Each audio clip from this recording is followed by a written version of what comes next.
차고. 지금 우리가 당사자, 목적, 의사표시 중에서 뭘 배우고 있어요? 의사표시를 배우고 있죠.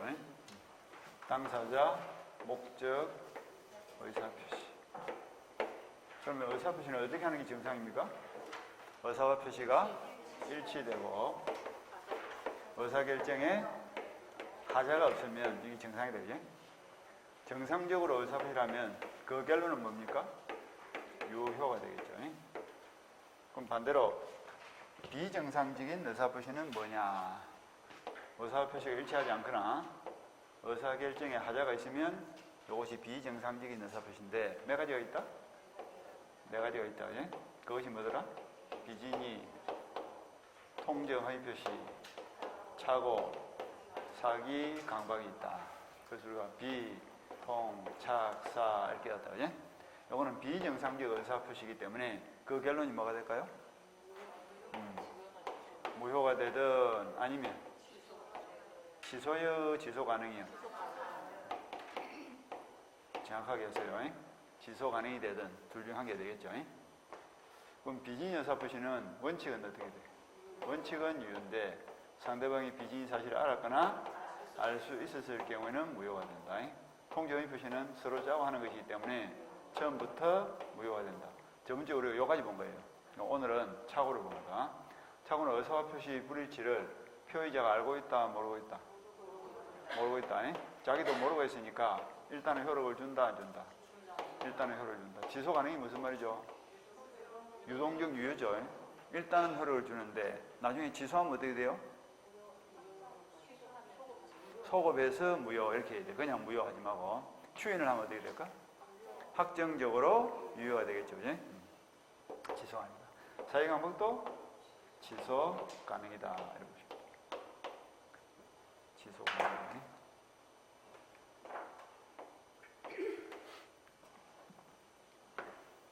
속으로는 X인데 끝으로는 O다. 속, 마음과 그 행동이 일치하지 않죠. 그걸 우리가 의사와 표시가 일치하지 않는다. 그러한 불일치를 내가 알고 있으면 뭐죠? 비진이. 나도 알고 통정을 통해서 상대방도 알고 있으면 뭐지? 통정의 표시. 의사와 표시 불일치를 나도 모르고 하면 뭐죠? 착오. 이렇게 되는 거예요.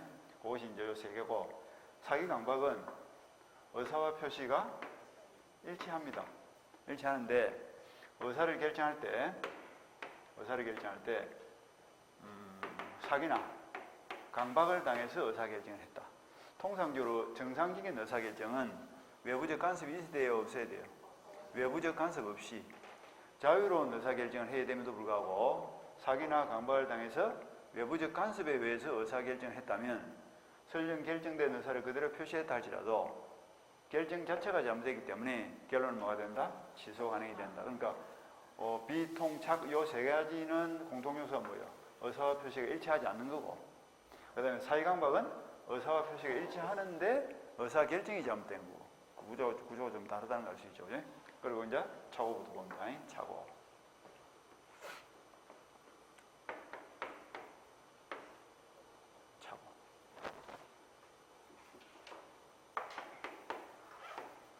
구조를 파악하시죠. 착오가 있으면 지소입니까? 지소 가능입니까? 지소 가능이죠. 지소 가능이라는 것은 지소할 수도 있고 안 할 수도 있다는 뜻이에요. 그럼 지소를 하기 위해서는 어떤 요건이 갖춰져 있다? 요 지소 요건을 갖춰야 지소가 되는 겁니다. 착오가 있더라도 지소 요건을 갖추지 못하면 지소가 된다, 안 된다? 지소가 안 되는 거예요. 그럼 지소 요건은 몇 가지? 두 가지. 그 착오가 어느 정도의 착오해야 된다? 중요해야 된다고. 그 계약에서 중요한 사항에 대해서 착오해야지, 별로 중요하지도 않은 부수적 사항에 대해서는 착오가 있더라도 지소가 돼야 안 돼요. 안 되는 거예요. 중요 부분의 착오가 있어야 된다. 그 다음에 중요 부분의 착오가 있더라도 행위자가 착오라는 행위를 하는 과정에서 중대한 과실이 있어야 된다, 없어야 된다? 중대한 과실이 없어야 된다. 그러니까 착오를 이유로 취소를 하기 위해서는 그 착오가 중요 부분의 착오에 해당이 되고 또 중대한 과실이 없어야 취소를 할 수 있다, 이런 뜻이에요. 그럼 이 두 가지를 누가 입증을 할 것인가 이제 봅니다. 그 내용이 뭔지, 누가 입증 책임을 질 것인지 요걸 이제 따져보면 되겠죠. 그러니까 착오 부분에서 여기 기본 구조예요. 요 구조만 잘 파악하시면 돼. 그래서 우리가 팔레랑 해봤다. 그지? 갑이라는 사람이 돈이 필요해서 토지를 팔려고 지금 내놓은 거예요.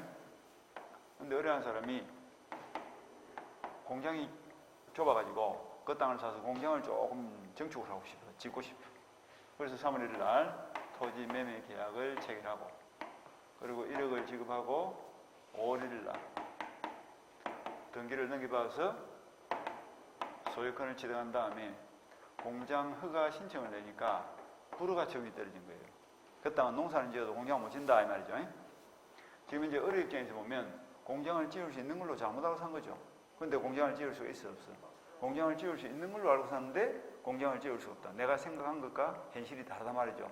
그러한 사실을 알았어 몰랐어? 자기도 모르고 산 거예요. 자기도 알아서 안 사겠지. 자기도 모르고 샀다. 이게 뭐다? 착오죠, 그죠? 착오인데 어려 입장에서는 땅이 필요하다, 필요 없다. 이제 공장을 못 짓게 되었으니까 땅이 필요 없게 된 거예요. 그래서 갑을 찾아갔겠죠. 가서 뭘 했을까? 미안하지만 요 계약을 취소를 좀 하면 안 되겠냐 했겠죠. 근데 갑이 취소를 인정해주면 문제될 게 없어. 그냥 주고받은 거 돌려주는 걸로 끝나면 되겠죠. 근데 갑은 100% 뭘 했을까? 난 취소 못 한다. 하니까 답답한 을이 갑을 상대로 뭘 한다? 소송할 수밖에 없다. 그래서 이 소송을 제기한 사람을 뭐라지? 원고, 상대방은 피고 이러면 되겠다. 그러니까 소송에서 원고는 공격을 하고 피고는 방어를 한다 이렇게 보시면 돼요. 그 다음에 이 사람은 원고다라고 하고 또 다른 말로 하면 이 사람은 착오에 빠진 사람이죠. 그러니까 착오자라고 하고 또 착오의 의사표시를 했다라고 해서 표의자라고도 합니다. 의사표시를 한 사람 이렇게 표현해요. 그럼 이 사람은 상대방 이렇게 할 수도 있고 이름을 이렇게 한 개 한 개 이렇게 알아가면 되는 거예요. 그리고 이 사람이 취소를 하고 싶어 싫어? 취소를 하고 싶은 사람, 취소를 하려는 자. 그럼 이 사람 취소를 막으려는 자 이렇게 말을 사사히 바꿔가면 되는 거예요. 취소를 막으려는 자. 그럼 이 두 사람이 소송에서 어떤 걸 주장하고 어떤 것을 입증할 것인가가 이제 문제가 되는데 먼저 공격을 하는 을이 소장을 접수할 때 판사님 요 계약에서 공장을 못 짓는 그 사실은 중요하다 안 중요하다? 중요하다. 그러니까 뭐라고? 취소시켜 주세요. 이렇게 소를 제기하겠죠. 그래서 소를 제기한 을이 원고가 중요 부분의 착오를 주장했으니까 자기가 주장한 것은 뭐예요? 자기가 입증을 해야지. 항상 소송에서 내가 주장한 내가 입증해야 돼. 내가 왜 주장하지? 그 주장이 내한테 유리하니까 불리하니까? 내한테 유리하니까 주장하겠지. 그러니까 자기에게 유리한 것은 누가 입증해야 된다? 자기 스스로 입증해야지. 내한테 유리한 걸 상대방이 입증해 줄 리가 없는 거 아니야. 나도 마찬가지. 내한테 유리한 건 내가 입증하지 마. 내한테 불리한 것은 내가 입증을 안 하겠죠. 그죠? 도리어 항변을 하지. 그래서 입증을 해야 되는데 무엇을 입증해야 되느냐? 세 가지를 입증하면 됩니다. 공장을 못 짓는 그 사실이 주관적으로 볼 때 중요하다. 주관적으로 내 입장에서 볼 때 이 말이야. 3월 1일 날 계약을 맺을 당시에 공장을 못 짓는 걸 알았다면 땅을 샀다 안 샀다? 안 샀을 정도로 공장을 못 짓는 그 사실이 나에게도 중요하고 또 객관적이란 말은 뭐예요? 다른 평균 일반인의 입장에 있더라도 이 말이죠. 다른 제3자가 보더라도 그 땅에 공장을 못 짓는 걸 알았더라면 그 돈 주고 사지는 않았을 것이다. 그 다음 공장을 못 짓음으로 인해가지고 나에게는 뭐가 있다? 경제적 불이익이 있다는 것도 증명해야 돼. 거꾸로 얘기하면 소송을 함으로써 얻을 경제적 이익이 있다 이 말이죠. 아무런 이익이 없으면 소송을 제기하지 마라. 소이익이 있어야 됩니다. 그래서 주관적으로도 중요하고 객관적으로도 중요하고 취소를 하지 않으면 경제적 불이익이 있다는 것도 입증이 돼야 돼. 그러면 거꾸로 얘기하면 취소를 함으로써 얻을 경제적 이익이 있다는 걸 입증하면 되죠. 취소를 안 하면 경제적 불이익이 있다를 뒤집으면 뭐예요? 취소를 함으로써 얻을 경제적 이익이 있다 하는 것 같은 의미죠. 그 세 가지를 누가 입증한다고? 표의자, 사고자, 취소를 하려는 자가 입증을 한다. 입증을 한 거예요. 입증을 하면 갑의 입장에서는 가만히 있으면 이제 소송을 지게 되었단 말이지. 그럼 갑이 가만히 있을까? 막아야 될까? 막아야지. 그럼 갑이 누구요? 상대방이죠. 상대방이 취소를 막으려면 어떻게 해야 될까? 판사님 을에게 중요 부분의 착오가 입증됐다 할지라도 을이 3월 1일 날 매매 계약을 체결할 당시에 중대한 과실이 있습니다. 을에게는 뭐가 있다고? 중대한 과실이 있으니까 나는 취소를 못 해줍니다. 이렇게 주장하겠죠. 자기가 주장한 건 자기가 뭐예요? 입증을 해야지. 입증을 해야지. 그래서 입증을 했어. 입증을 했다는 것은 소송에서 갑이 이겼다는 뜻이죠. 이겼으니까 자기가 원하는 대로 취소를 당했다, 막았다. 취소를 막았고, 입증을 못하면 갑이 소송에 졌다는 뜻이죠. 졌으니까 취소를 막았다, 취소를 당한다. 취소를 당한다 이렇게 생각합니다. 그럼 취소를 당하면 효과는 어떻게 될까? 지금부터 소급해서 취소 가능한 법률행위가 취소가 되면 소급해서 뭐가 된다? 계약이 무효가 될 것이고, 무효가 되면 주고받는 건 어떻게 해야 될까? 돌려줘야지. 돌려준다는 뭘 했지? 부당이득 반환의 문제가 발생한다. 부당이득이 무슨 말이에요? 부당. 나쁘다. 근거 없다. 근거 없다. 그러니까 경기 넘겨받고 대금 1억을 지금 했는데 이 계약이 취소가 돼버리면 소급해서 계약 자체가 없어져 버리니까 무효가 돼버리니까 을은 땅을 받아야 될 이유가 없고 갑은 돈을 받아야 될 이유가 없는 거예요. 그러니까 근거 없이 남은 돈을 가지고 있고 근거 없이 남은 땅을 가지고 있는 꼴이 되니까 돌려줘 안 돌려줘? 돌려줘야지. 돈 돌려주고 땅 돌려주고 그걸 말한다? 부당이득 반환의 문제가 발생한다. 그래서 무효가 되면 부당이득 반환의 문제가 발생한다. 이렇게 이제 끝까지 쭉 따라가시면 되겠죠. 근데 이 대목에서 이제 문제가 되는 것이 뭐냐면 중대한 과실이 있음을 입증하지 못한 거예요. 근데 소송 과정에서 갑이 을에게 중과실이 있다는 것은 입증을 못했지만 을에게 경미한 과실이 있다는 것은 입증을 한 거예요. 근데 경미한 과실하고는 취소를 막아 못 막아? 취소를 못 막는 거예요. 취소를 막기 위해서는 중대한 과실이 있어야 되거든. 근데 경미한 과실만 입증하고는 취소를 못 막습니다. 취소를 못 막으니까 갑은 취소를 당할 것이고, 그리고 취소를 당하면 부당이득 반환해야 될 거 아니야. 돈을 돌려줘야 되겠죠? 근데 돈을 가지고 있을까? 써버렸을까? 돈이 급해가지고 땅을 파는 갑이 돈을 보관하고 있을 이유가 없지. 벌써 다 써버리겠죠. 남한테 빚을 갚았거나 이럴 때 있을 거 아니야. 그러니까 돌려줘야 될 때 돈이 없으면 어떻게 해야 돼? 은행 가서 빌려서라도 돌려줘야 되는 거예요. 그러니까 그 과정에서 뭐가 발생한다? 취소를 함으로써 이자 상대의 손해가 발생할 수 있다는 뜻입니다. 그럼 그 손해에 대해서 경미한 과실이 있는 을을 상대로 배상을 청구할 수 있을 것인가가 문제가 된 거예요. 그에 대해서 우리 판례는 을에게 경미한 과실이 있음에도 불구하고 취소를 허용한다는 것은 소송에서 갑이 이겼다, 을이 이겼다. 을이 이겼다는 뜻이죠. 을에게 승소 판결을 내렸다는 것은 이 경미한 과실 정도는 위법성이 있다, 없다? 없다고 보는 거예요. 나쁘다고 보지 않습니다. 약간의 실수는 봐주겠다는 뜻이에요. 위법성이 없기 때문에 불법 행위가 성립이 된다, 안 된다? 불법 행위가 성립이 안 되다 봅니다.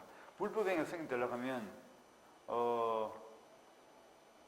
위법한 행위로 타인에게 손해를, 그러니까 고의 또는 가실의 위법한 행위로 타인에게 손해를 발생하고 그 위법한 행위와 손해 발생 사이에 인과관계가 있어야 불법 행위가 될 건데 이건 위법성 자체가 있는데 않기 때문에 불법 행위가 성립이 안 되는 거예요. 그러니까 불법 행위를 이유로 손해배상을 청구하는 것도 된다, 안 된다? 안 된다고 보는 거예요. 그래서 착오의 경우에는 손해배상 문제가 있다, 없다? 없다. 그래서 경미한 과실이 있으면 약간의 실수는 위법성이 없으니까 봐준다 이 말이죠. 그래서 손해배상 문제가 없고 중대한 과실이 있으면 손해배상을 청구할 수 있을까? 중대한 과실이 있으면 취소 자체가 안 되는 게예요. 취소가 안 되니까 갑은 손해가 있어, 없어? 갑은 손해가 없죠. 돌려줄 것도 없고 돌려줄 것도 없으니까. 그러니까 손해가 없으니까 손해배상을 청구할 수 없는 거예요. 그래서 착오는 이렇든 저렇든 손해배상 문제가 있다, 없다? 없다. 이것이 사기하고 조금 달라. 요까지가 착오의 기본 구조입니다. 그다음 여기다가 이제 중요 부분의 착오에는 어떤 것이 있냐 이렇게 살을 붙여 나가면 되겠죠. 중대한 과실에는 어떤 것이 있고 어떤 것은 또 중대한 과실이 안 되고 이런 것들 쭉 따라갑니다. 그럼 전체 구조가 이제 딱 잡히겠죠. 이래놓고 이제 보시면 돼요. 책을 봅니다. 착오의 의. 판례는 일반적으로 착오를 주로 한번 쳐볼까요? 의사표시 내용과 내심의 의사가 일치하지 않는 것을 표의자가 모르는 것이라 한다까지 주로 치고. 자, 다시 한번 연습해 볼까요? 자, 한번 읽어보세요. 읽어봐. 요거 읽어봐. 의사와 표시가 일치하지 않고, 의사는 X인데 표시는 O죠. 쏙만 끝 행동이 일치하지 않고 그러한 불일치를 표의자 알고 있다, 모르고 있다? 모르고 있다. 이걸 말한다? 착오다. 착오의 개념을 지금 이야기합니다. 착오. 의사와 표시의 불일치를 표의자가 모르고 한 걸 말한다? 착오다. 이렇게 표현합니다. 그 다음 내려서 착오의 유행은 지금 안 봐도 됩니다. 그건 뭐 중요한 것이 아니니까. 구조가 중요한 구조가 아닙니다. 그 다음 넘어서 4번에 그 동기의 착오가 나와 있죠. 그죠? 동기의 착오, 이거는 중요한 거예요. 착오의 종류 중에서도. 동기의 착오.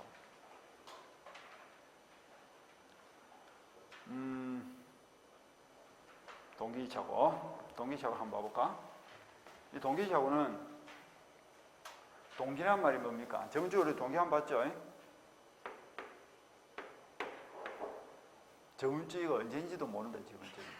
저번주가 언제예요?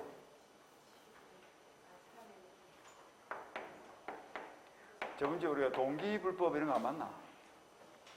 안 봤다고? 그럼 38강 이런 거 들어봤어요? 38강땡은 들어봤어요? 38강땡은 들어봤는데 동기불법은 처음 들어보고 참 큰일이다, 큰일. 38강땡 이야기 아니야. 노름을 하다 막판에 38강땡을 잡았는데 돈이 없어서 친구에게 돈 빌리러 갔다 아이가. 친구에게 돈을 빌리는 것은 반세적 행위가 아니죠. 근데 돈을 빌리게 된 동기가 뭐라고? 불법 아니야. 도박이니까. 그게 동기가 불법이라니까. 근데 그 동기가 표시가 된 경우하고 안 된 경우하고 차이가 있다 했잖아. 병원비로 빌려갔다 동기가 표시됐어, 안 됐어? 도박의 동기가 표시가 안 됐으니까 그 소비대차 계약은 유효. 도박한다는 사실이 표시되면 뭐예요?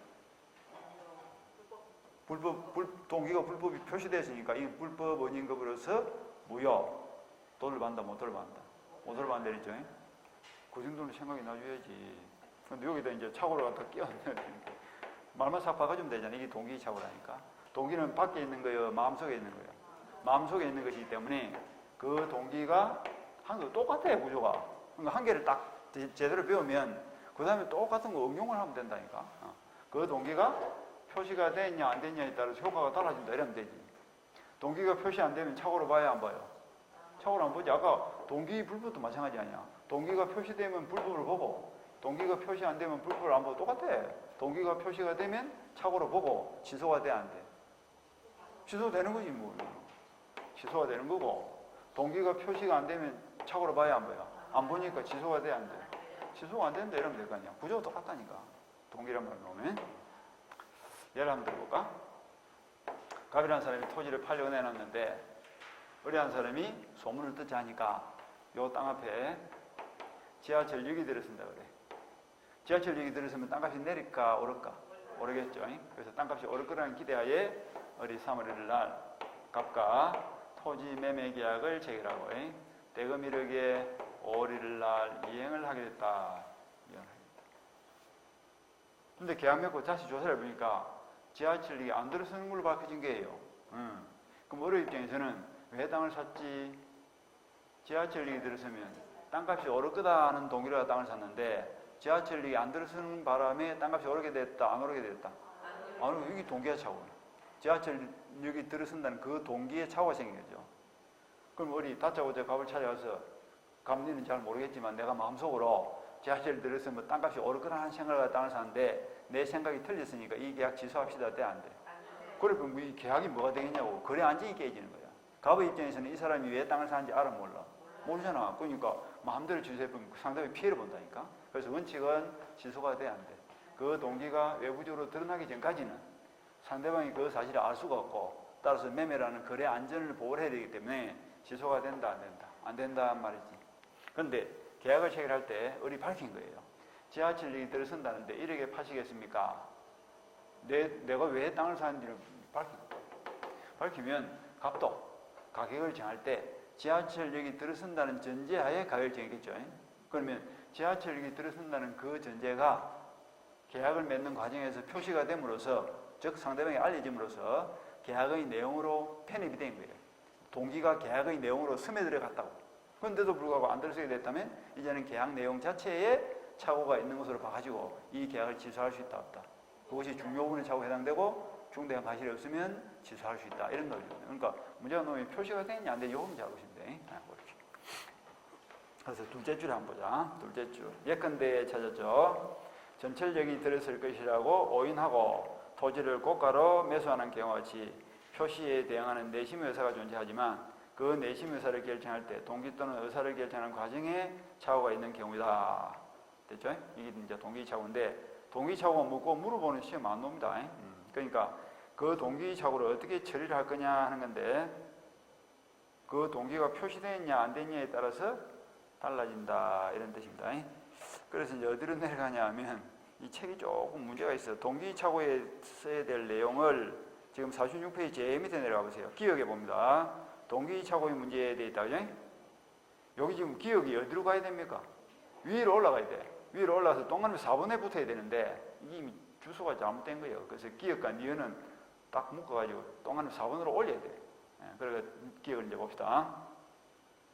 둘째 줄, A번 둘째 줄, 동기차고로 이루 범위령의를 취소하려면 줄을 칩니다. 먼저 그 동기를 당의 의사표시 내용으로 삼을 것을 상대방에게 표시하여 표시 동그라미 치고, 동기가 마음속으로만 있어야 돼. 드러나야 돼. 외부적으로 드러나서 해석상 법률이 내용으로 되어야 하고 줄치고, 내용으로 되어야 하고. 그 다음에 그 밑에 줄, 그 동기가 어느 정도 돼야 될까? 중요 부분에 관한 것이어야 한다. 되겠죠? 그래서 동기가 표시되면 계약의 내용으로 편입이 되고, 편입이 되면 이제 취소를 할 수 있는데, 취소를 하기 위해서는 다시 뭐가 필요하다? 그것이 중요 부분의 차고 해당되고 중대한 과실이 없어야 취소가 된다. 이런 논리죠. 일반 취소는. 그래서 넘어가서 따라서 먼저 동기가 법률의 내용으로 되어 있어야 하지만 동기가 법률의 내용으로 되기만 하면 충분하지. 당사자 사이에 그 동기를 의사표시 내용으로 삼기로 하는 합의가 있어야 되는 건 아니다. 줄치고. 합의까지 필요 없는 거예요. 그러니까 계약을 체결한 과정에서 지하철이 들어선다는 사실을 상대방에게 알려지고 상대방이 그것만 알아들으면 되지 꼭 뭐 계약의 내용으로 삼기로 합의까지 할 필요 없다. 그 다음에 그 차고가 중요문 차고여야 되는 건 맞고요.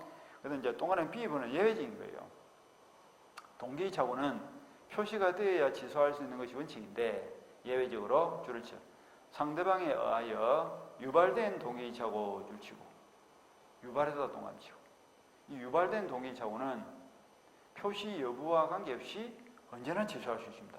언제나 취소할 수 있다. 그래서 그 밑에 줄 그러니까 둘, 넷, 다섯째 줄. 그 표시 여부를 불문하고 찾았습니까? 그 있네요.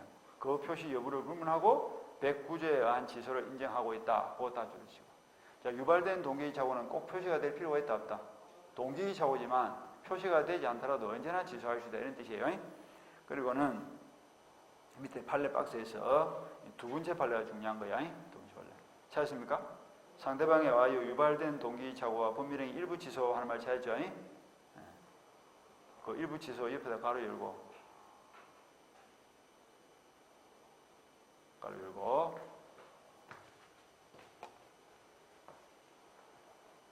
공원 휴게소 이렇게 적든지 경산시청 공무원 이렇게 적든지 적어봐.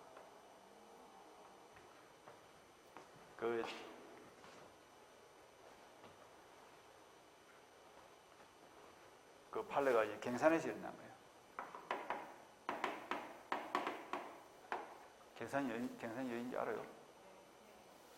대구 옆에 있는 거야. 땅이 이렇게 생겼어.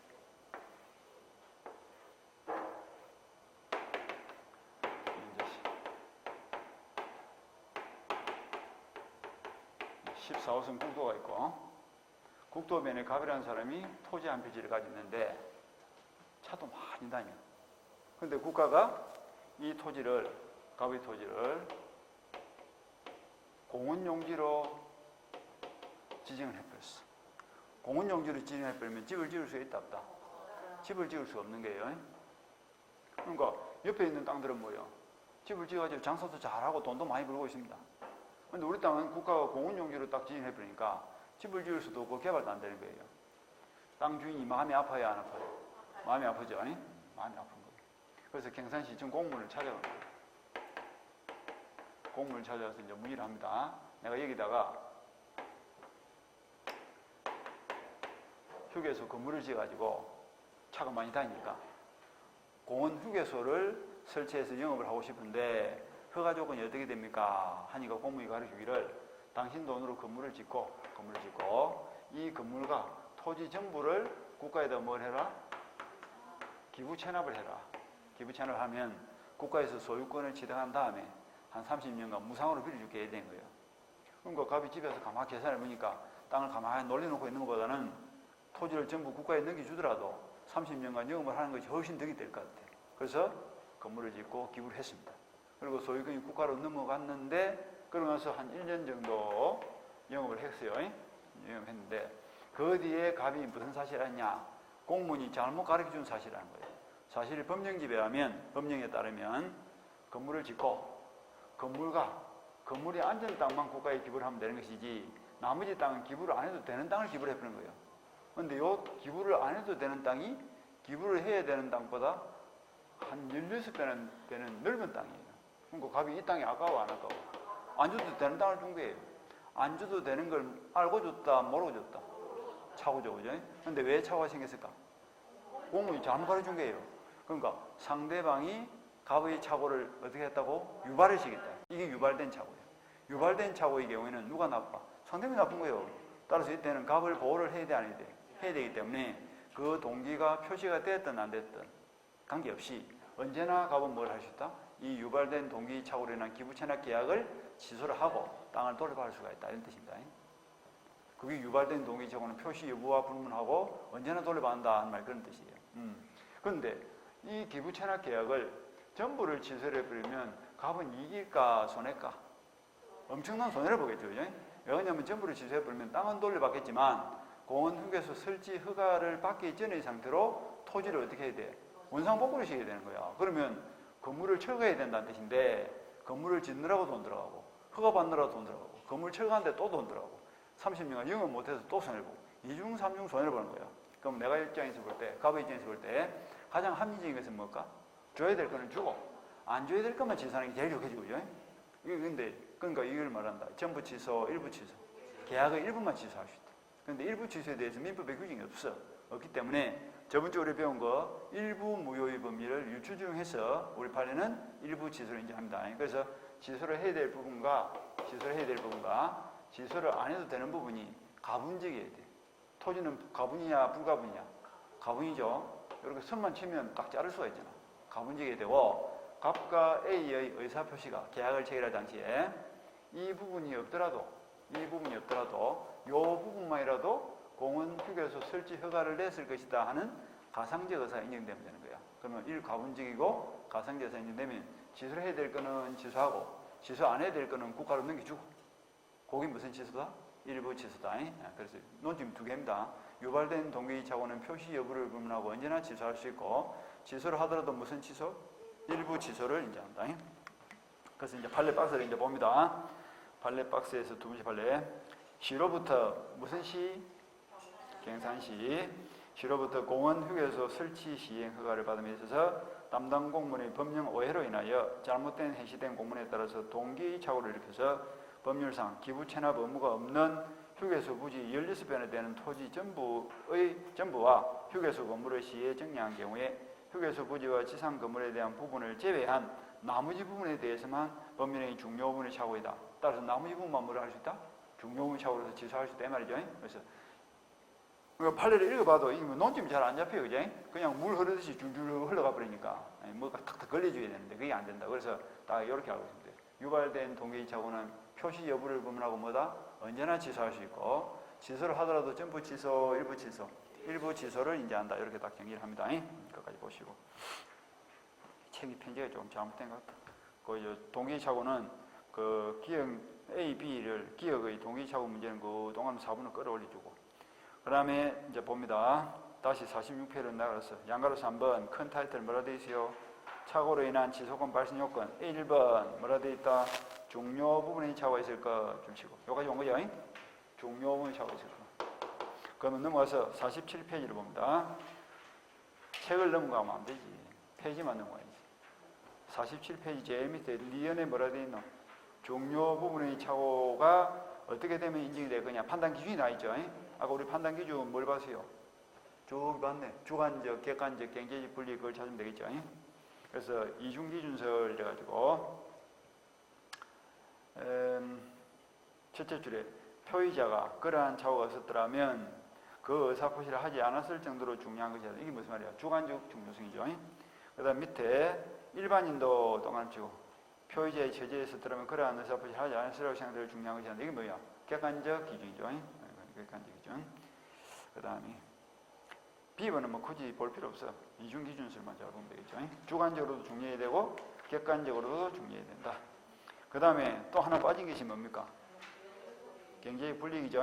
그래서 경제적 불이익도 있어야 된다, 없어야 된다. 있어야 됩니다. 그런 내용도 한 개 챙겨놓고 경제의 불이익이 없으면 그건 중요음착오로 보지 않습니다. 그 다음에 넘어가서 디귿의 중요 부분에 해당한다고 본 판례가 나와있죠. 여기까지 온 거예요. 그럼 중요 부분이 착오로 인정이 된다면 거기에 해당되는 판례는 어떤 것이냐, 중요 부분 착오가 아닌 판례는 어떤 것이냐 이렇게 이제 살아붙여가면 되겠죠. 그 중에서 가장 중요한 판례가 A번 판례입니다. 하천부지 보이죠? 토지 전부를 경계할 수 있는 농지 인자로 사는데 어쩌고저쩌고 하는 그 판례를 봅니다. 이제 하천부지 이야기예요. 그것도 아주 중요한 판례예요.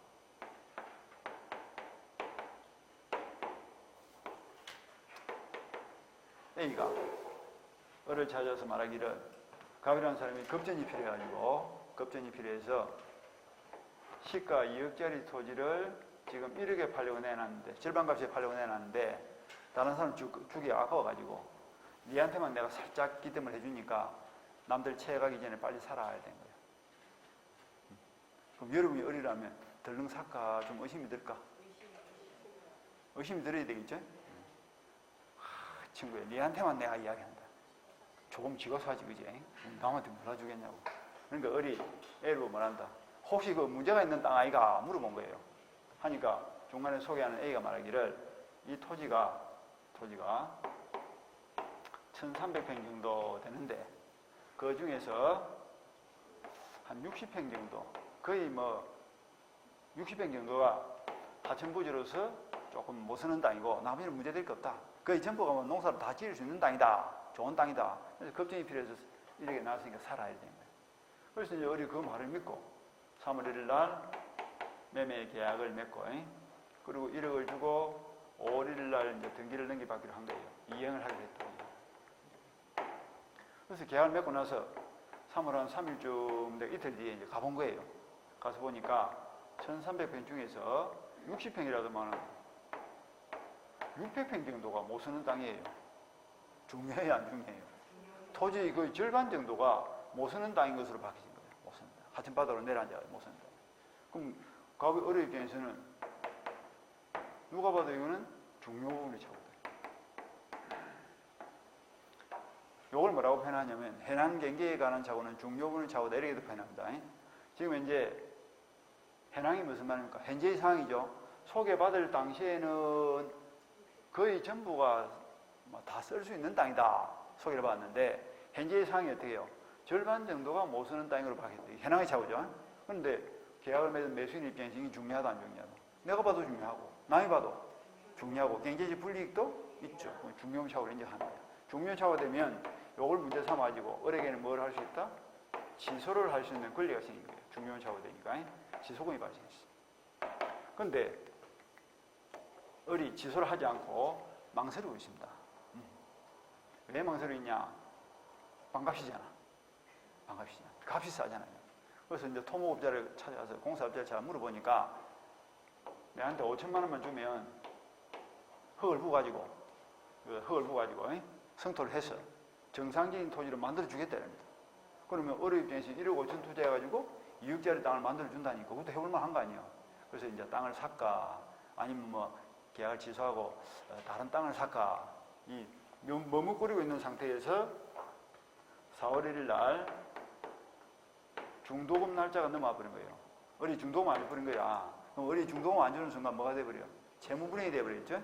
그럼 갑에게는 뭐가 생겼어?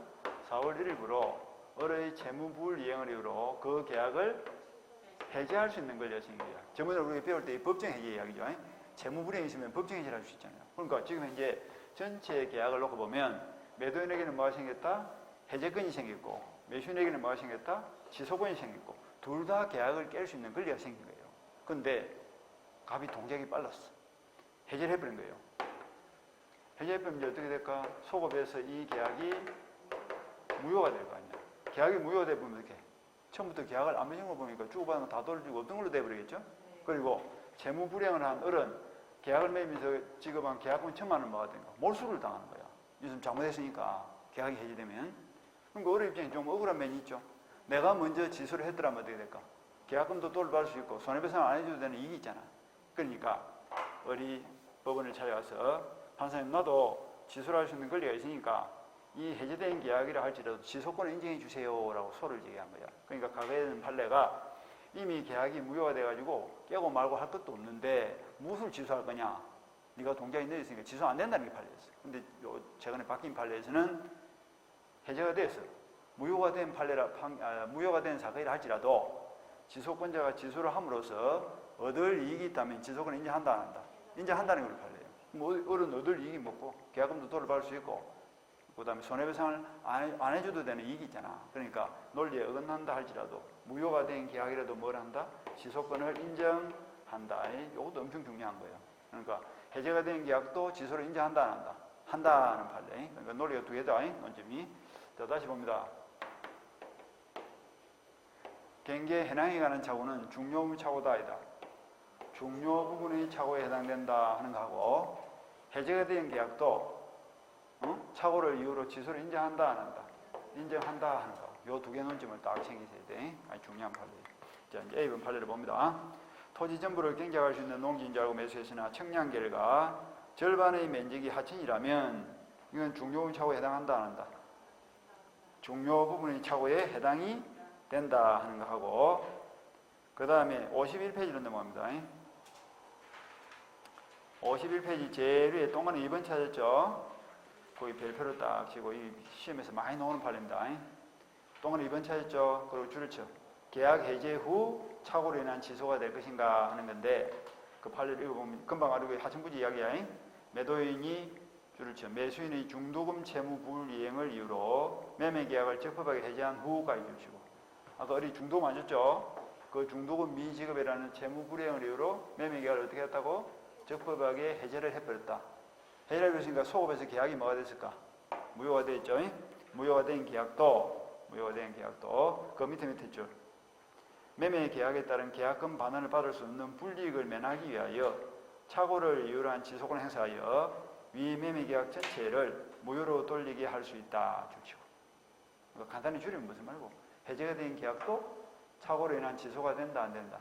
된다 이런 이야기입니다. 아주 중요한 판례입니다. 자, 챙기시고 그 다음에 앞으로 다시 돌아옵니다. 돌아와서 48페이지를 봅니다. 48페이지 저 위에 리얼을 봅니다. 중요 부분이 아니라고 본 판례 줄을 치고 그리고는 또 하나는 B번 부동산 매매에 있어서 시가에 관한 착오는 줄 치고 시가에다 동안 칩니다. 시가 반대말이 뭐죠? 뭐라고? 정가 이러면 되겠다. 시가는 무슨 말입니까? 시간에 따라서 변하는 가격이고 정가는 무슨 말이죠? 딱 정해진 가격이다. 시가, 정가 이렇게 구별하시면 시가는 고정되어 있는 가격이 아닙니다. 쉽게 말하면 부르는 게 값이다 이런 뜻이에요. 이게 시가입니다. 부르는 게 값이다. 그러니까 요 시가의 경우에는 착오라는 게 있을 수가 있다 없다? 착오라는 게 있을 수 없어. 그러니까 갑이 토지를 어렵게 파는데 어저께 바로 옆에 있는 땅이 팽당 100만 원에 팔린 거야. 그럼 나는 이 땅을 팽당 500만 원 받아도 돼야 안 돼요? 관계 없습니다. 땅은 정가가 있어요 없어요? 부동산은 정가라는 게 없잖아. 부동산 전부가 뭐예요? 시가죠. 그러니까 땅 주인이 500만 원 달라 했을 때 매수인이 뭐예요? 500만 원 주고 사고 싶으면 살 수 있는 거고 비싸면 안 사면 되는 거지. 사고 나서 사기쳤다 말이 돼 안 돼? 사기라는 게 있을 수 없죠. 그러니까 시가는 착오도 있을 수 없고 사기도 있을 수 없는 거예요. 착오도 사기도 있을 수 없다. 그래서 내가 맨날 예를 들어주는 게 이거예요. 가비는 사람이 아침에 출근하는데 아침밥도 안 먹고 지금 출근하는 거야. 근데 지하철역에 가니까 어린아 아줌마가 뭘 하고 있다? 김밥을 팔고 있는 거야. 그래서 보니까 한 줄에 2,000원씩 해. 그래서 한 줄 샀어. 점심에 아침에 가서 먹었어. 그런데 퇴근할 때 보니까 500원에 팔고 있는 거예요. 몇 개 안 남았다고. 그러면 갑이 어를 보고 내가 착오로 4배로 비싸주고 샀으니까 이거 취소합시다. 돼 안 돼? 그거 안 된다니까. 그럼 김밥 아줌마 뭐라 그래? 그럼 내 마음이지. 내가 2,000원을 받든 500원을 받든 건 내 마음이지. 그러니까 시가에 관한 착오라는 것은 착오라고 성립이 된다 안 된다? 착오라고 착오가 성립될 수 없는 거야. 사기도 돼 안 돼? 시가에 관한 착오는 착오도 될 수 없고 시가는 사기도 될 수 없습니다. 그러니까 부동산 값을 주변 시세가 뭐 1억짜리 땅을 내가 2억을 받더라도 사기다 아니다. 그건 사기 아니에요. 부동산 매매에서 가격은 사기가 성립될 수가 없다 하는 말이 그런 뜻이죠. 가격을 얼마 받든 관계없어요. 그런데 이거는 사기가 될 수 있죠. 개발이 안 되는 땅을 개발이 된다고 쏘기 때문에 이건 사기가 되지만 값을 높이 받았다 해서 사기가 되는 법은 없다 이거지. 없다. 그래서 시가란 말 잘 챙기시고 시가. 시가에 관한 착오는 착오로 본다 안 본다. 밑에 중요 부분의 착오로 할 수 없다. 그 다음 동그라미 2번 착오자에게 중대한 과실이 없을 것 줄치고 요까지 온 거예요. 중요 부분의 착오가 있어야 되고 중대한 과실이 없어야 된다. 없어야 된다. 자, 중대한 과실은 기업 개념이 나와 있죠. 중대한 과실은 표의자의 직업, 행위의 종류, 목적 등에 비추어 줄을 쳐 보통 요구되는 주의를 현저하게 결리한 것을 의미한다. 그리고는 밑에 판례를 봅니다. 공장을 경영하는 자가 공장이 협소하여 새로운 공장을 설립할 목적으로 토지를 매수함에 있어서 그 다음 줄을 칩니다. 토지상에 공장을 건축할 수 있는지 여부를 관할관청에 알아보지 아니한 과실까지 줄치고. 자, 아까 요 판례죠. 어디 공장을 지으려고 땅을 살 때 그 땅에 공장을 지을 수 있는지를 미리 알아봐야 될까 안 알아봐야 될까?